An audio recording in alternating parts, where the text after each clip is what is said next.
Peace and blessings, families. Me, Coach 67 Sports TV. Shout out to the awesome and amazing LDBC, Lions and Broadcasting Community. Shout out to the Louisiana All-American Sports Network.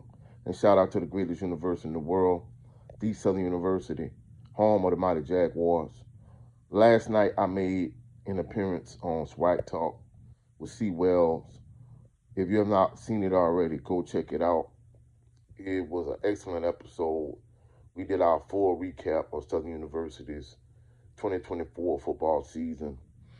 And basically, this is my own kind of postseason recap and my reaction to my appearance last night on the show. It was an excellent show, excellent dialogue, excellent conversation.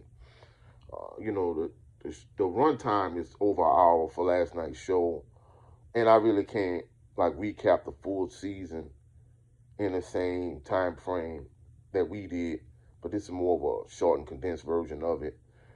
First and foremost, when I was on this show for the 4th of July, basically my preseason prediction for Southern was for Southern to win 7 or 8 games, which they pretty much did, for them to win the SWAC West, and for them to go to the SWAC championship game. And pretty much all those things came to fruition. In terms of the SWAC East, I felt like many people were going to pick FAMU and Alabama State, which they did. And I picked Jackson State to win the East and go to the SWAC championship game. I knew going into the SWAC championship game, Jackson State were going to be the favorite. But I did pick Southern to win the SWAC championship over Jackson State because I felt like things were gonna fall right into place, and I felt even though Southern was gonna be the underdog, they were gonna find a way to win, which they didn't. In the first half of that SWAC championship game, the way things were going, it seemed like even though they were a heavy underdog, it seemed like they were gonna be able to pull it off, but they didn't. But in terms of the end result and the final result of the season, I felt like as a team, Southern overachieved. And this past season, was a good foundational season for them to build on for recruiting for next season and for just the Terrence Graves regime in general and overall. Now, the season started in Lake Charles against Niichel State. My mom, my nephew, and I, we went to that particular game. And, it rained somewhere between 5 and 10 minutes during the course of the game.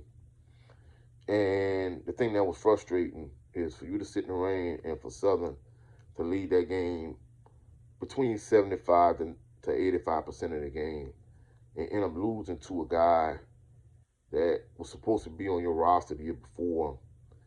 And essentially, he was like an oversized version of Ladarius Skelton or Bashawn McCray. And Southern should have won that game, and they didn't. And then the next week, Southern lost. The next week Southern bounced back, and they had an impressive win against Savannah State.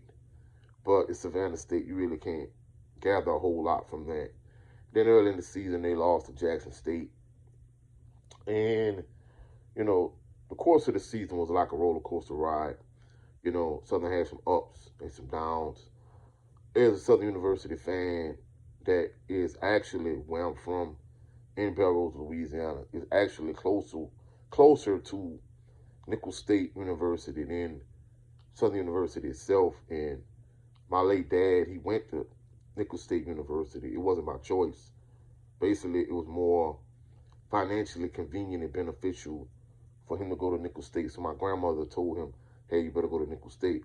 So that's why he ended up going to Niichel State. And just his experience at Niichel State is part of the reason why I have such a disdain and dislike. And really, I don't use the word hate often because I'm a positive individual. I believe in the power of positivity.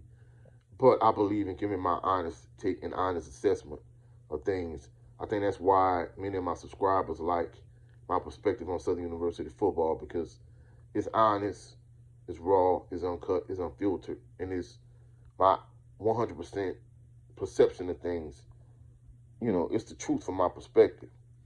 And I think the low point of Southern University's season is just them getting thoroughly beat down by Niichel State University. And, you know, my hate for Niichel State University as an institution, you know, because of the experience that Senior had when he went there. And Southern University just coming off a swipe win in a bye week and them losing the way they did to Niichel State. To me, I think that was a low point in the season.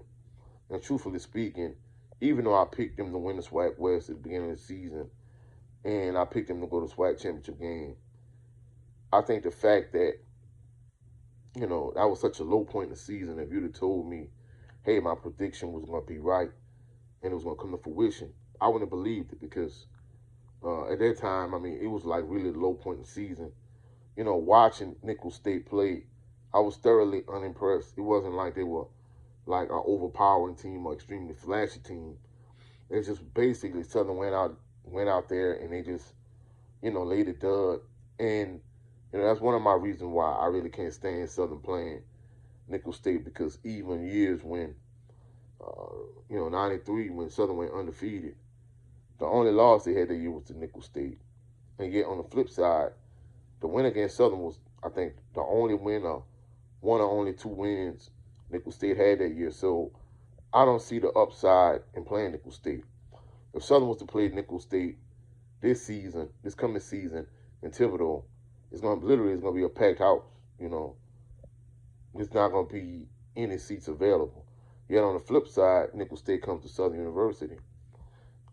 Niichel State only, you know, probably bring about 30 fans, and you know, some of the fans that they brought, I know some of them, and even if I don't know them directly, you know, I know them indirectly because, you know, I know this person. Like even the person sitting behind me, I know him, and a guy I went to school with, you know, is his cousin. So at the end of the day, you know, I felt like that was a real low point in the season. But, you know, Coach Graves and staff, you know, they were able to find a way to patch things together, you know, keep the ball rolling down the road. You know, they had a huge win for homecoming against Alcorn State. And then the following week, they lost to FAMU. But at the end of the day, they were able to, you know, keep things together, you know, win some close games against, you know, Prairie View, against Texas Southern, against Alabama A&M. And they were able to make it to the SWAC championship game. You know, at the end of the day, they didn't get the job done, but I think it was an excellent building block season. It was a foundational season for them to do everything they need to do moving forward. And at the end of the day, it's going to be interesting to see, you know, how Coach Graves and staff is able to build on this particular season. But if you ever done so, you know, go check out my appearance last night on Swag Talk with C. Wells. It was an excellent episode, excellent conversation, excellent dialogue. You know, go check it out and check out his channel. But that's it for this video. If you found any value in this video, please like the video, share the video, comment in the comment section, subscribe to the channel. Also, click the notification bell so you can be alerted anytime I post any new videos. Check out my brother Jared 11 Green on his channel. Every Sunday we do this show called the Southern Baller Show. Also, go check out my brother Brent Fox on his channel. With his show, it's just me starring Brent Fox. And also go check out the leader of this phenomenal organization, 7A Sports TV. He has 2 channels. His primary channel is 7A Sports TV. His backup channel is the No 304 Show, every Sunday at 8 p.m. Central Standard Time. He does a live stream with the brother, Blu-ray Fitness. So go check him out.